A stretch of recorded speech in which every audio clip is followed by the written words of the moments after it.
salut à tous, ici Serac. Et aujourd'hui, l'on se retrouve pour une nouvelle vidéo répondant aux questions existentielles de la vie. Enfin, ça faisait longtemps. Avec aujourd'hui la grande question du jour, Napoléon était-il vraiment petit? Vous allez enfin pouvoir impressionner ces dames grâce à votre culture G. Ne me remerciez pas. Sur ce, j'espère que ça vous plaira, et c'est parti. Dans la culture populaire, une idée sur Napoléon est répandue, celle que celui-ci était petit.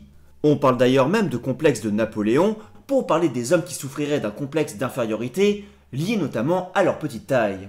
Et bien pourtant, loin s'en faut, Napoléon n'était pas petit. Du moins pour son époque. Bon, déjà, quelle taille faisait Napoléon? Eh bien, plusieurs mesures de ce dernier ont été prises au cours de sa vie, ce depuis son accession au pouvoir jusqu'à sa mort en 1821. Louis-Joseph Narcisse Marchand, le valet de chambre de l'empereur, écrivait ainsi dans ses mémoires que le Corse mesurait 5 pieds, 2 pouces et 4 lignes, soit très précisément 1m68,6 m. Le général Gaspard Gourgaud, compagnon d'exil de Napoléon à Sainte-Hélène, mesura quant à lui ce dernier durant leur voyage vers l'île en 1815 pour une taille rapportée de 5 pieds et 2 pouces et demi dans son journal, soit 1m69 m. Un tapissier anglais, chargé de prendre des mesures dans sa résidence une fois arrivé à Sainte-Hélène, Longwood, rapporta quant à lui que l'ex-empereur mesurait 5 pieds et 7 pouces, soit 1m70 m. Enfin, la dernière mesure effectuée sur ce dernier, ce après sa mort durant son autopsie, par le médecin François Antomarchi, fut quant à elle de nouveau de 1m68,6 m. Bref, des mesures un peu variées donc, mais dont on peut, grâce à celle-ci, établir une moyenne avoisinant les 1m69 m. Bien qu'aujourd'hui ce chiffre ne puisse paraître pas très élevé, le français moyen mesurant 1m77 m, il faut cependant savoir que durant la vie de Napoléon, au début du 19e siècle, il en était tout autre, la taille moyenne ayant évolué avec le temps. Et oui, du 1er au 18e siècle, divers éléments nous prouvent que la taille moyenne tournait en effet autour des 1m70 m. Ce n'est qu'à partir de la seconde moitié du 19e siècle que cette taille a connu une réelle augmentation. Ce principalement dû aux progrès réalisés dans le domaine de l'alimentation, fournissant nourriture plus abondante et plus variée, permettant ainsi d'une manière globale pour la population une meilleure croissance. Bien qu'il soit impossible d'établir avec exactitude la taille moyenne d'un Français au début du 19e siècle, on peut néanmoins s'en faire une idée grâce à divers éléments nous étant parvenus. Par exemple, en 1792, la taille minimale exigée pour le service militaire était de 5 pieds, soit 1m62,5 m. Un an plus tard, à Paris, en 1793, cette fois-ci des mesures effectuées rapportaient que la taille moyenne de la population parisienne, pour les hommes de plus de 25 ans, était comprise entre 1m67,5 m et 1m68 m. Les estimations et recherches du site World in Data estimant quant à elles que la taille moyenne du français était de 1m63,9 m en 1810. Lien dans la description, c'est un site très intéressant. La moyenne du début du 19e siècle tournant donc probablement aux alentours des 1m65-66. Bref, tous ces éléments indiquant et faisant donc que Napoléon, du haut de ses 1m69, n'était non pas un nain ni un géant, mais un homme en réalité plus haut que la moyenne. Mais alors, pourquoi Napoléon s'est-il retrouvé à être décrit comme un petit, me direz-vous, Monsieur Racco? Eh bien, il y a en réalité deux raisons à cela, que vous pourrez retrouver dans mon prochain DLC. Tout d'abord, sur le champ de bataille, il faut savoir que Napoléon était constamment entouré de la garde impériale. Un corps d'élite qui n'était utilisé qu'en dernier recours, et qui était constitué de soldats qui avaient la particularité d'avoir une taille minimale imposée de 1m76 m environ pour les grenadiers et 1m73 m pour les chasseurs. Garde impériale qui, en plus de sa taille au-dessus de la moyenne, arborait en plus de cela pour ses grenadiers ses célèbres bonnets d'ourson.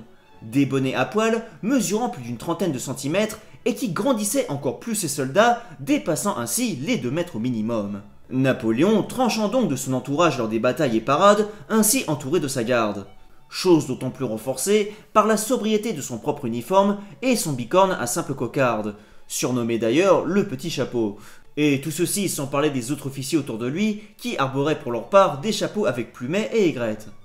Des chapeaux à plumes. Donc bref, Napoléon était donc constamment entouré de gens qui avaient l'air plus grands que lui. L'autre raison à la légende entourant sa taille, provenant quant à elle de la différence de mesure entre le pied français et le pied anglais. En effet, alors qu'en France, 5 pieds et 2 pouces, la taille de Napoléon, équivalent à 1m69, en Angleterre, 5 pieds et 2 pouces ne valaient pour leur part qu'1m58. Ainsi, il semblerait qu'à partir de la rupture de la paix d'Amiens, qui vu la France et l'Angleterre rentrer de nouveau en conflit, que la presse anglaise ait commencé à véhiculer des caricatures sur la petite taille de Napoléon. Ce en se basant donc sur cette taille erronée. Faisant par exemple passer celui-ci sous les traits d'un petit homme arrogant avec un chapeau démesuré pour accentuer encore plus sa taille réduite, face à par exemple l'imposant John Bull, l'équivalent de l'oncle Sam anglais. Ou encore en dessinant celui-ci sous les traits d'un Lilliputien face au roi du Royaume-Uni, George III. Et ce ne sont là que quelques exemples parmi tant d'autres.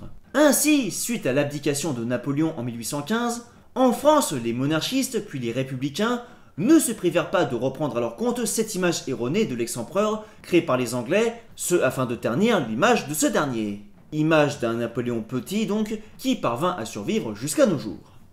Donc pour résumer, Napoléon était d'une taille tout à fait convenable en son temps, mais à force d'être entouré de soldats passant pour des géants, et à coup de propagande basée sur des mauvaises mesures par les Anglais, reprises par la suite par des Français, il est resté dans les mémoires comme un homme de petite taille.